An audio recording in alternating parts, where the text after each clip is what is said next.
Gina, welcome to the podcast. Good to have you today. Thank you for having me. I'm excited for this conversation. This can be a lot of fun. So thanks for joining. You have a rich career, a lot of stuff you've done, and we can jump into so many different areas. And the reason I wanted to bring you on, one is I'm such a big fan of community and trying to, connect with folks. So I love what you're doing over at Mighty Networks there. And we'll get into that a little bit. Um, I want to start with getting started. I figured we'd just jump into the deep end here. I love it. And yeah, and so I wanted to share this because a lot of folks I talk with, and I was probably like this even a little while ago. We overthink getting started. We feel like we have to have everything figured out. And I want to read something you said in a conversation a little while back. You said, "I have found in my life and my career that I've made the decision about the next thing I'm doing based on the people involved and what I want to learn next. I never thought about it as a grand master plan." Do you still feel that way? Yes. Yes. And I think if anything, planning is important. But one of the things I found, and I love what you just and where we're starting here, because I've over the last few years taught this community design masterclass. So the promise of this class is create a community so valuable that you could charge for it, and so well designed it essentially runs itself, meaning that people are actually building relationships with each other. And one of the things that I have seen over and over again from that experience is how we let perfection and planning get in the way of actually doing. Mhm. And I'm certainly guilty of this sometimes as well. And so finding that balance and striking that balance between today is day one, I'm going to try something, I'm going to build this muscle, Mhm. and planning and saying, okay, I have to have everything perfect and I have to have thought of absolutely everything before I can take the first step. I I I think more of us, myself included, the fight to basically make it about today is day one, take the first step. It's super important. And again, it's not necessarily my natural state. I want to be thoughtful, I want to plan, I want to think, but that's also why I push myself to take the first step. It's why I push myself to say, like, today is day one. Whatever happens today and whatever mistakes get made, I'm going to learn from them. And then tomorrow is day one. Like, every day is an opportunity to learn. And it's not, because I like how you said it there. And the one thing I think we kind of, what's the phrase? We just get caught up in this, like, I'm going to do something today. And that is like cemented in my life, like I'm doing. But the reality is it's such a small incremental step that we could easily pivot down a new path tomorrow if for whatever Yeah. reason we do today isn't the right thing. But for some reason we Yeah. get caught up, and it's like when I start this podcast, it's like, and I kind of thought your way. I didn't know it at the time, but that's kind of I was thinking. But it wasn't like, oh, in 10 years, I want to be doing this, that, and the other. It's just like, I want to talk with interesting people. Let me Yeah. talk to that first guest and then a Yeah. next, and then slowly but surely. And I think Yeah. I mean, I don't know if it's the right approach, but I think it takes a lot of pressure off, right? I think it takes a lot of pressure off. The other thing is there's a lot of research around great strategy. Certainly is about having having a North Star, having kind of like this, what I talk about as your future story, right? And that's important. But then day to day, the opportunity for creating faster and faster feedback loops. So Mhm. observing, orienting, like, what does this all mean? Like, observing what is happening, orienting, deciding and acting, and then observing again. That OODA loop is what it's called. And it Hmm. was based originally in military strategy by a guy named John Boyd, and then basically has been ported over to companies using it. But I think it's actually one of the most important concepts for, my life, like as a professional, as a leader, and certainly just as a human being, to basically be able to say, hey, I'm going to try this thing. I'm going to stay aware of why I'm trying this thing, what my intention for it is. I'm going to not be driven by fear or by it's getting hot in here in my little home office. But that instead of being afraid and trying to like be in my head about it, I'm going to do the thing, I'm going to observe, then I'm going to do the thing again and iterate a little bit every time. And it's almost like compounding, compounding action. And some of the best habits that I've built have been built by just taking that first step. So, a simple one is about 2 years ago, I was working out like call it 2 to 3 days a week. And I was working out with weights. And then finally one day I was like, you know what? I'm going to work out every day for 30 days. I'm just to see where I'm at the Mhm. end of working out. So I Yeah. started doing, I did the weights and then I did like more cardio. And it was about building that practice or building that habit of like working out every day.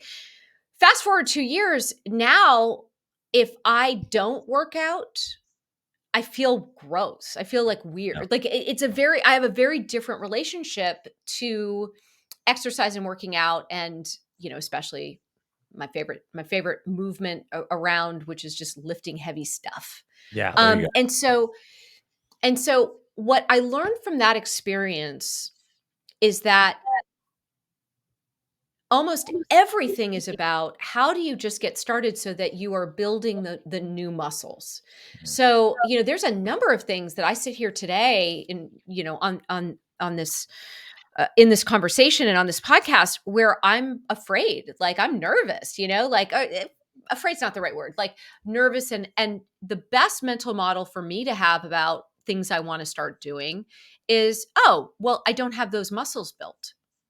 I haven't tried. I haven't lifted heavy things and I haven't done it on a regular basis and in a regular practice.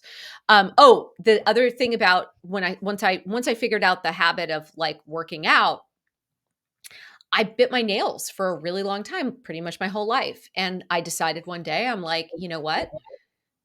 It's not that I'm going to never bite my nails again, but I'm going to go get a manicure and I'm going to just week after week, I'm going to go get a manicure and I'm going to and I haven't bit my nails in like a few years. Oh, wow. Stop drinking Diet Coke. Like, but figured out a different thing instead where it's like, okay, the deal I have with myself is that like I get like one iced latte in the afternoon instead of three Diet Cokes. And so I'm using these very specific examples because it has really become for me a way of life and a way of looking at any new challenge, which is just what's the small thing that I can start doing? And if I think about it as like, oh, if I haven't worked out, I'm going to be out of shape. Or, it's like if I went on vacation and I'm coming back for the first day, it's like, oh, this day is going to suck. But what I found is that has been a better system for me than the starting to, if you would have, for example, on your podcast or for something I've done, today is the first day of the rest of my life and I'm gonna have the world's best podcast and I'm gonna podcast for like 10 years. Mhm. And you just put so much pressure on yourself the first time something happens, the first bump in the road, Yeah. and you give it up. And it's an appropriate conversation for us to be having in January of this year, because it's like the new year, new us. And I've just found that ability to adjust and like give myself some grace, but also think about it much more about building muscles or like building, growing a garden as opposed to Mhm. just the mechanical, one day it doesn't exist and today it does. And now I'm a totally different person. Yeah. If that makes any sense. That makes a hell of a lot of sense. There's some really good points there, and a couple. I jotted a few notes down. Maybe we can noodle on more. Well, one of the things you said, the way I kind of think about it is output goals versus outcome goals, right? You didn't That's say, good. Yeah. yeah, you didn't say I'm gonna whatever. I'm going to try to deadlift 500 pounds. You said, I'm going to go and work out every day. Now, that may be a short run. That may be a heavy strength session. That may be yoga. That could be a variety of things, but you didn't put pressure on yourself. I think that's a big thing, right? We get the New Year's resolution of I'm going to go work out for 2 hours now every single day. I've never done it before in my life, instead of just, hey, let's walk around the block for a few weeks. Let's just see, Yeah. kind of build that muscle, to your point.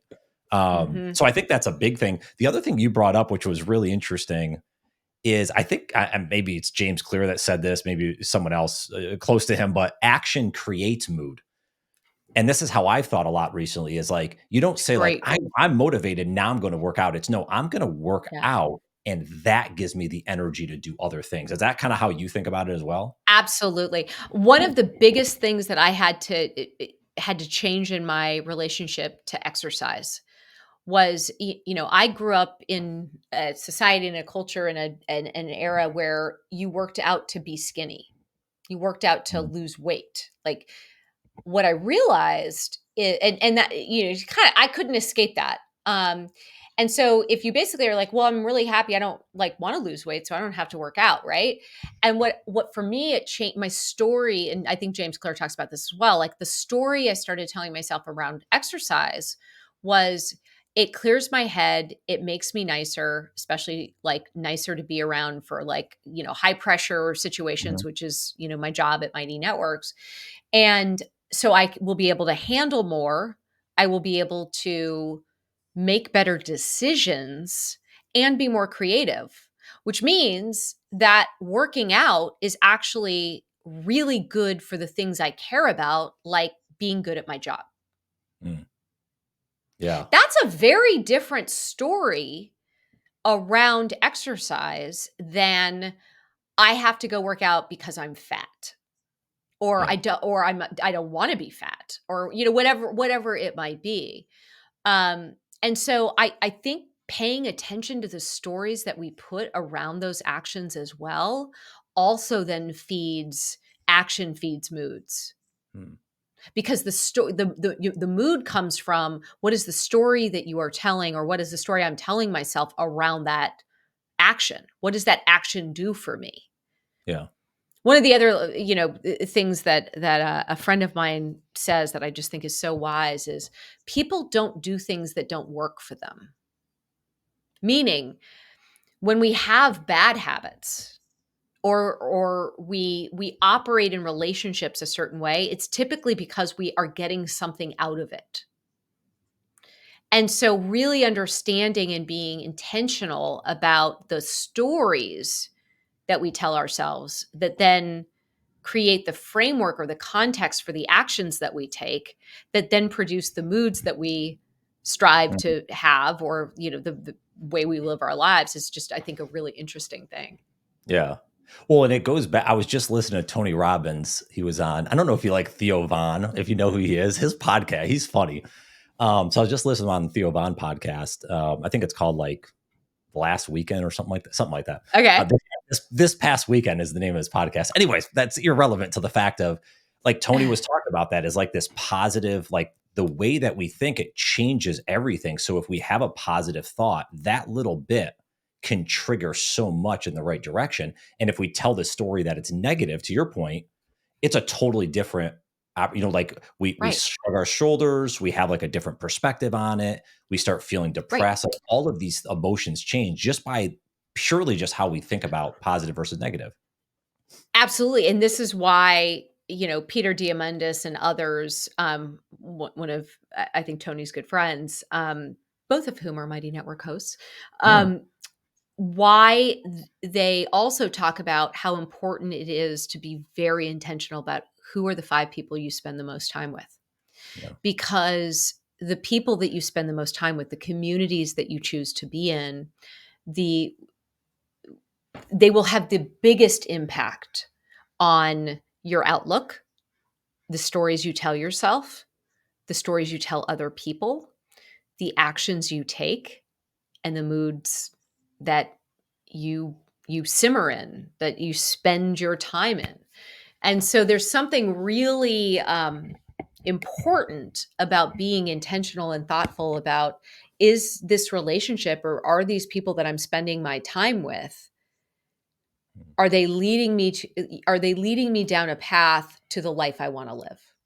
Mm, I love that. That's my word of the year, intentional, by the way. Do you do a word of Oh, the year? Do you do anything like that? I don't, because I love words. I love Yeah. reading. I love writing. I fall in love with words, but I don't want to have one that I have to Yeah, that's fair. favor over others. Yeah, teach their own, right? Everyone's got their thing. No, but I like the idea of like having a word. I just can't pick one. Yeah. Well, yeah. If you're well read, if you have a lot of good words, it's kind of like, yeah, how do I choose? It's kind of a grab out of the hat type Yeah, thing, I guess. for Um, sure.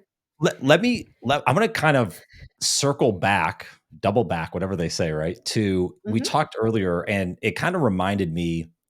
And I'm curious what your experience, how you can share. So folks starting, and it doesn't mean they're building a software. It could be any business, but about Yeah. prototyping, about this idea of kind of doing these when Kevin Kelly was on, he talked a lot about this, the prototyping of doing a very small project, seeing if it Mhm. works, and then trying it, moving on from it, whatever. And it kind of reminded me, I think what you were talking about, the feedback loops, is kind of a similar thing. Would you Yeah. agree?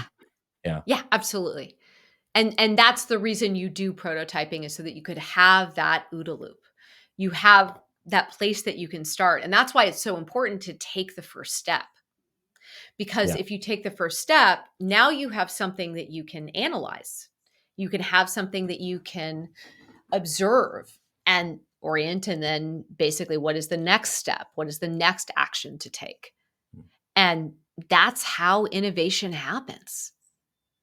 Are there any questions you ask yourself during that phase? Anything specific, like when you or maybe the team, when you're kind of thinking about a new idea? I don't know. Is there anything specific Yeah. that you might go through an exercise to figure out, is it like, what's the right path or not? Yeah, it's a great question, Brennan. Um, it depends on the project and it depends on kind of what it is. One of the questions I'm finding myself asking a lot is before we start with the effort and the time we're going to invest in something, whether it's my time or whether it's my team's time and what we're going to go build, asking the question, what does success look like? What does success look like? What would it look like if we knocked this out of the park? So that's that outcome that I think Mhm, that you mhm, so nicely captured. And then the question becomes, well, what does excellence for us then look like?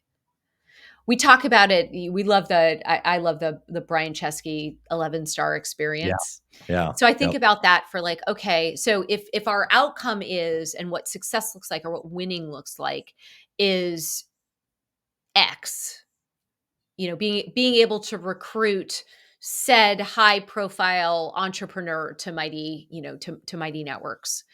And then what we have control over is how do we create an 11-star experience, whether that's in a meeting, whether that's building a prototype for them, whether that is really thinking about and going over and above on their strategy and ideas to bring to the table. That I think is the right framework and the mhm, right framing for taking on new projects. So again, what does success look like? What is that outcome? And being able to dream big about what that outcome is, but also get really specific about it. Like what does that look like? And then to spend the majority of our time or my time on, okay, what does what does excellence in our work look like? mm, What do like what's the input, if you will? yeah. So what do we have to put into it to even get a shot at the results that we want to accomplish?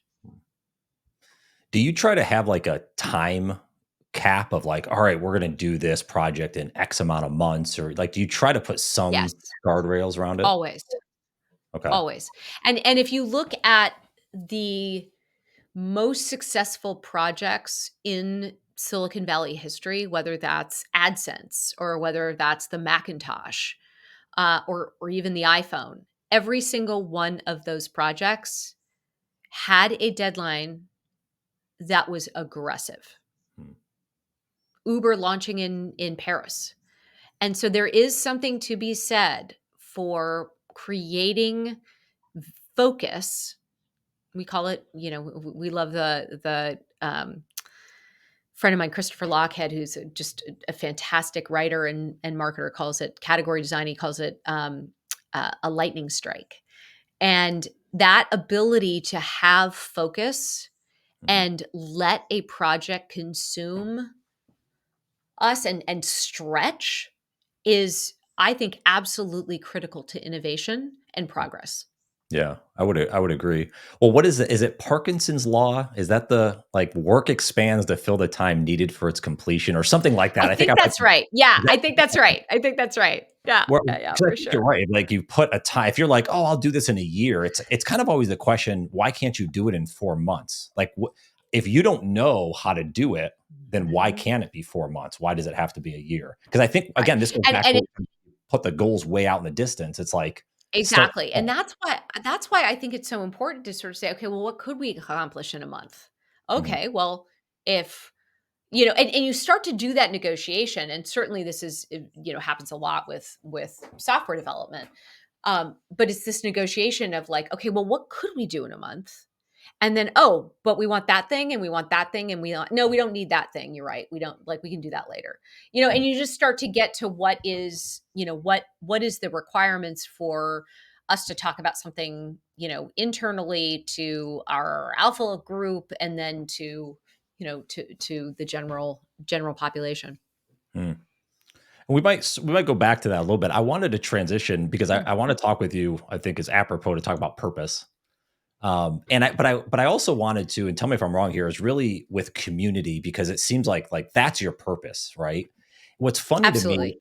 I'm curious because you mentioned this in some various interviews about it was luckily, right, with your upbringing where you were, it was like a community aspect. You kind of saw this. Did you Yeah. know, like, when did you know though to tie the loop and say, that's my purpose, that's my meaning in life? Did you know that It always, or was it kind of hit you at some yeah, point? it hit me at some point. And it actually hit me. We were probably 2 years into, my startup, before Mighty, called Ning, and I was on vacation, and it just hit me like kinda a ton of bricks, and I was like, "I'm gonna do this for the rest of my life. In some way, shape, or form, Mm, I am dedicating my life." Like, I knew I was already kinda doing that, but I had this moment, um, there was like a, hurricane coming in, like, it was just a very interesting yeah. day, and I just remember sitting there and, with some paper in front of me, and I'm like, "I'm gonna do this for the rest of my life." Wow. And what is this? It is creating community platforms, community software that brings people together with the absolute cutting edge breakthrough opportunities that are created by innovation and progress. And I will apply the things that are now possible with software to a very specific project, a very specific mission, which is how do we use this to bring people together, not consume content, not following, but to actually build relationships between people that help us navigate the world because it's moving really fast and it's like Mhm. hard to keep up. Allow us to build new practices and new habits, and ultimately for us to be able to achieve results and transformation in our lives that we just can't get on our own. We just can't. Like, the whole point of community is that you get to belong to something so much bigger than yourself. And whether you look at psychology, neuroscience, religion, anthropology, physics, like, it all points to the same place, which is we are here and we are creatures of community, and we need human connection. Yeah. 1,000%. I agree with that. We And I need think human connection. and I think like the 2 things I think of, like when you think of life, like what's a fulfilling life? It's relationships and it's experiences. And having a community kind of ties those together, right? I mean, that's That's right. in essence because you get That's both right. with that, you know? That's right. And it's hard to have experiences that are truly extraordinary without relationships. Yeah. And the whole point of relationships is that they create experiences. Yeah. So I think that's really beautifully said. Yeah. So someone is listening to this, or like, Well, that's great. You guys have purpose. How the hell do I get a purpose? Like, I don't know. Right. Like, is Yeah. there any guidance you'd give to start pulling those layers back and figuring it out? Yeah. So first of all, let's define terms. So I define purpose as having a clear and positive intention for our time, talents, energy, and focus for our brief time on planet Earth. So your intention, the word for 2024 is amazing. Just from the perspective of it is about realizing and living your purpose. Because that is by the very definition of purpose what it is. And like anything, and kind of going back to my, my examples at the beginning, just in terms of whether it's working out or stopping Diet Coke or stop biting my nails, um, purpose is a practice. It's not about going to the mountaintop and like expecting the clouds to part, even though the Right. clouds literally just parted and like the sun Yeah. just came out. We I'm didn't like, plan that either. where? Wow. We did not plan that, but like that works. So purpose is not found just through thinking about it harder. And so much of, just in the same way in technology, we have this myth of the solo entrepreneur, the person who's like, they just had this idea hit them, and it was the perfect idea. Like if you actually look at innovation, whether it was, Thomas Edison's lab or Xerox PARC, innovation comes through community. It comes through relationships and interactions. So purpose isn't something that is about staring off into the world and trying to just think harder about it. It's a purpose. And I'm sorry, purpose is a practice. Let me even just say that again. Maybe you can cut it out. But purpose is a practice. And so my proposal, and it's actually worked pretty well for people, is to turn it into a what I call the purpose 30. So 30 minutes, 30 days. And if you stop Mhm. after 30 days, God bless. It's fine. But just to sit down and actually, for lack of a better way of putting it, meditate on 6 simple questions. 6 simple questions. Okay. And for me, it's about whether it's like maybe one day you spend 30 minutes with, again, your favorite beverage, because again, what do we know about building habits? If you have something that makes people like that, you can tie the reward to the Mhm. habit, you can actually build it more effectively. So for me, it's like, okay, for a purpose 30, get your favorite drink, your favorite, it has to be paper and pen, not like, oh, I'm going to do it on my phone, because the research is really clear that doing it on your phone does not allow you to absorb Mhm. ideas and really internalize them. So paper, and here are the questions. So set the stage. You got your drink. Maybe it's at night. Maybe it's tea or coffee first thing in the morning. And you picture yourself 3 years in the future. So this is backcasting. Okay. And you look back on your life today. So you're 3 years out in the future, you're looking back on your life today. Question number 1. What's the biggest or most meaningful thing you've accomplished? Question 2. What's the thing you've taken a stand for? Question 3, and I think this is kind of the most interesting one. What has changed in your world for the better in the most unexpected or surprising ways, so you can start to really think about, like, the future is not inevitable. We have agency over our future, over the world that not only we live in, but the world that we create, the world that we contribute to. Question 4, what's the biggest thing you've been able to do 3 years from now that you can't do today? So it's the most meaningful or the most impactful thing that you can do 3 years from now that you can't do today. And in each of these questions, they are meant for meditation. They're meant for dreaming. They're meant for thinking about the world in different ways Mhm. and ways that are, um, again, that give us agency.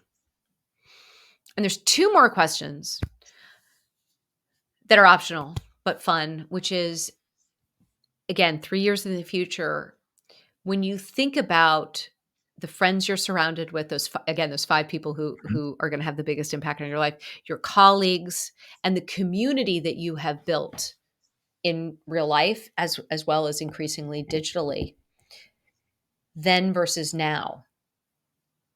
So what getting out of your own individual life, you've spent time thinking about that, but now it's about the community you've created. Who have you brought together? And what are they able to do 3 years from now that they're not able to do today? Mhm. I like that. Because the thing we know is that number 1, being able to bring people together and enable them to have results and transformation as a result of the relationships that you've helped facilitate, there is literally no bigger impact you can have on people's lives. Yeah. And when you can have that kind of impact, not only can you make a lot of money because people pay attention to what they pay for, and if they are paying attention and they are hungry to meet people and build relationships and be able to unlock innovation, unlock creativity, unlock meaning, and unlock belonging, then they will pay a lot of money for that. Just think about all the memberships and all the clubs that have always existed for this purpose. Mhm. And so those 6 questions and the ability to meditate on them over 30 days can be profound. That's simple, very practical, very, simple step. And look, if you're staring at a piece of paper and there's nothing coming, you still got a great drink. You still got a drink you like. You still got a pen you like. Maybe you're just doodling, but that's okay. The point is that you've carved out the space. You've put your phone in a different room and you've embraced that that truth that purpose is a practice. It's not a Yeah. lightning strike. We got It's other lightning strikes, but it's just like it's not, it's not something that all of a sudden one day you have and the day before you didn't. It's a hum. It's a feeling. And when it's a pattern you can't put words to. And so the whole point of the Purpose 30 is to give yourself the time and the space to connect the dots, to be able mm, to see the pattern and really articulate that intention by painting a picture of the world, where you've been, but more importantly, the world you want to be a part of. mm. And I wanna make sure just to make sure we didn't did you mentioned, like, who have you brought together? Is that question Yeah. 5? Did I miss That's one? Did I question that's no. So you've got what's the biggest thing you've accomplished looking back 3 years from now? Right. What's the one thing you've taken a stand for? Yep. What's changed in your world for the better in the most Mhm. unexpected or surprising ways? What's the biggest thing that you're able to do 3 years from now Mhm. that you're not able to do today? And then shifting out to thinking about your community, who are the people that you've brought together and what is the biggest or most impactful thing that they are able to do 3 Oh, years okay. from now that they aren't able to do today. So how have you helped how has you how has your progress manifested itself? How has it evolved? But then how have you helped other people Yeah. make Gotcha. progress in their lives? So for Okay. example, when you think about the podcast that you've done for the last 7 years, Brian, like you are doing it because you're interested and these started as conversations where you were curious, Mhm. But there's the reason you have listeners is because people you are doing a service and people are hungry for these conversations. And Yeah. they're hungry for sort of the practical things that that you're creating really that those experiences for them. Mm. Yeah, yeah, That appreciate is that. profound. That matters. Yeah. Well, I love the fact because you talk about connecting. Like I even love it. Like let's just take you as an example. Mhm. And now I get to know you a little bit, and I have in the back of my head. It's more my I think my memory has just been luckily good in this way, where I'm like, oh, so and so from like 100 episodes ago. Wow, they should connect. Like there's a kind of a cool synergy. Oh, Yeah. and Yeah. connecting people that way, and that's always a fun part as well. Yeah. Just to be able to but I like how you said, I want to make sure this point really got hit home for folks is because you kind of took the words exactly how I would like to say them is the reason you sit down for 30 days is to connect the dots. You day one might be that whole like, fuck, what am I doing? I can't even write anything. And then you scribble a little bit and then you stumble your way and eventually you start kind of morphing this into something. But it does, I That's noticed exactly this right. just from doing a lot of writing. Sometimes you sit down and just it's blah. It doesn't look good, it doesn't sound good, does whatever, but you have to go through those reps over and over to see the results. So I think it is That's right. important to give yourself a longer time horizon. Yeah, that's right. And some of the things that I have found to be my own breakthroughs and my own breakthrough ideas and things that we've turned around and, built at Mighty and thought about even, they many times came in the second or third wind of a brainstorm, not the first thing. So Yeah. sometimes I've sat there and I'm like, I got nothing. I got nothing. But I'll still stay there. And I'll still just like, okay, well, I'm just going to follow this idea. And like 10 minutes later, I'm like, oh my God, that is awesome. And, walk over to my desk and put it into action. That's the power of a practice. That's the Mhm. power of carving out the time to be intentional about our purpose, our intention, our time, Yeah. really our time. Yeah.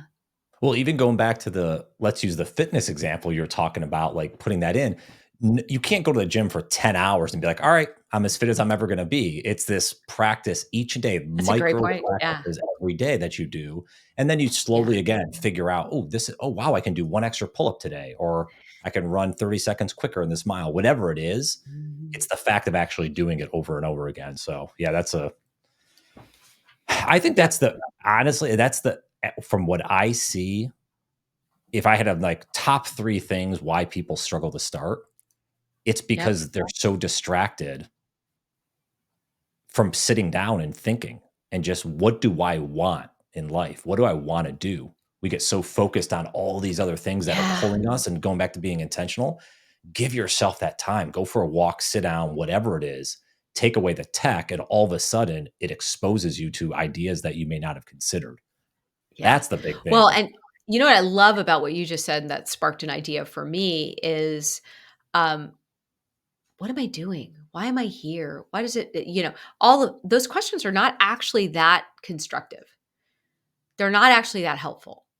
And that's why I think the backcasting, as it's called, Mhm, um, picturing yourself in the future and really being able to spend some time, because we think in stories, right? mhm, So being able to backcast to what is the biggest or most important thing I've accomplished. That's a very different way of asking the same question. mhm. And if you give yourself grace and patience and, kind of let the voice in your head kind of take a vacation and just write, you can get to some very interesting insights this way. Yeah. And insights that lead to ideas and innovation that can truly change your life. Truly change your life.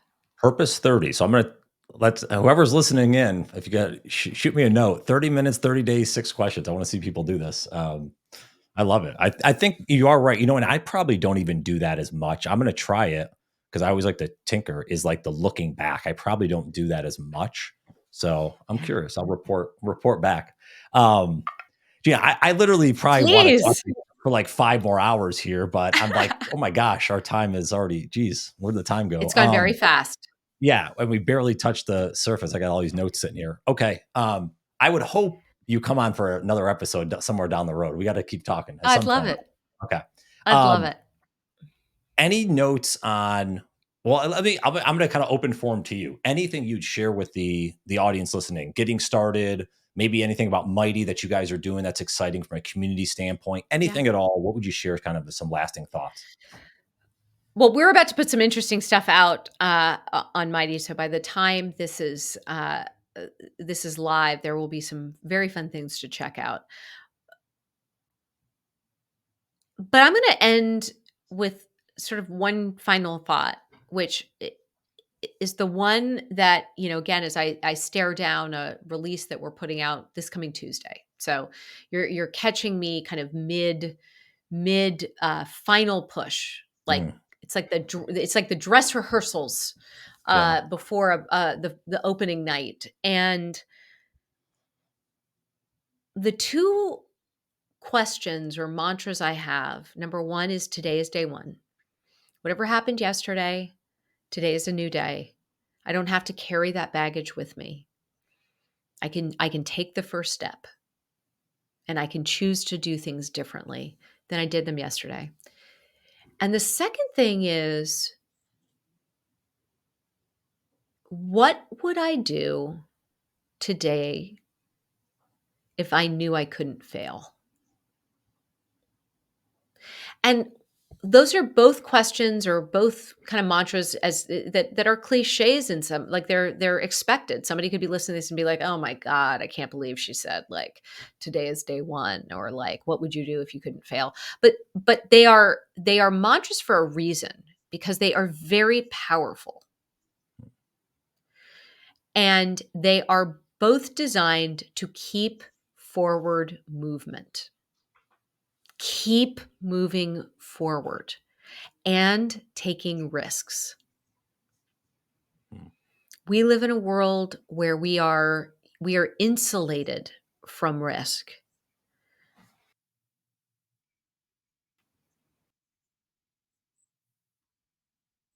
And yet a truly well-lived life requires discomfort.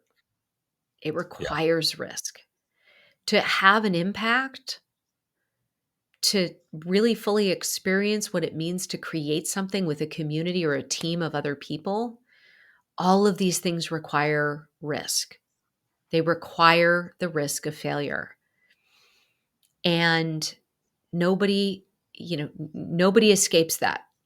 No matter Right. how famous, how powerful, you never escape that the next thing that you do could fail. And so it's all about how do you keep trying and what is the relationship that you have to failure. And for me, it is what can I learn from this? Mm. Yeah, How do yeah, I OODA loop it? progress over perfection, right? As we talked about at the Yeah. beginning. Just keep moving Yeah. forward and then iterating. Yeah, I love that. Yeah. All right, so Yeah. you spend some time on Twitter, X, whatever we're gonna call it down the road. Uh, Yes. at Gina B. LinkedIn. That's your Exactly. LinkedIn? LinkedIn as well. It's Okay. just, I believe it's just Gina Bianchini. Yes. MightyNetworks.com. That's Yep. for folks to check out Mighty. Cool. All of the things. All Gina, of this the was things. an absolute blast. Thank you for sharing your wisdom. I'll put us all in the show notes, and I appreciate you coming on and sharing. Thank you so much. Just a lot of fun. Thank you for having me. Appreciate it.